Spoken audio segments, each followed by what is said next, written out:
Let's see how subject teacher can assign marks of a subject to student. For this, click on Assign Exam Marks link.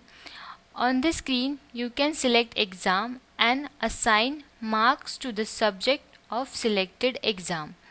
On the screen, classes and subjects are displayed which are assigned to the teacher.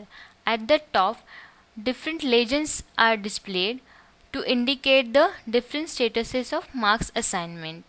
As marks already submitted is displayed here, that means marks entry is completed and marks are submitted to class teacher. This icon indicates that marks entry is completed and marks need to be submitted to the class teacher. For this subject, this icon indicates that marks entry is partially done, and for these two subjects, it indicates that marks entry is not yet started. Let's assign marks to the student. Click on this icon. This will display list of student where you can assign marks to the each student. Assign marks to each student. Here you can also mark the student as absent or exempted. Mark the student as absent and mark the student as exempted. Once the student is marked as absent or exempted, you cannot enter marks for those student.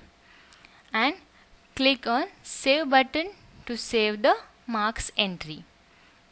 Click on Save button to save the marks entry. Once the marks entry is completed, we can submit these marks to the class teacher for further result processing. You can see that Submit button is available for this subject. Let's submit these marks to the class teacher. Once marks are submitted to the class teacher, subject teacher cannot edit that marks. Let's submit. Click on Submit button. Click OK. The marks entry is submitted to the class teacher and subject teacher cannot edit that marks. Here you can see that subject teacher cannot edit that marks.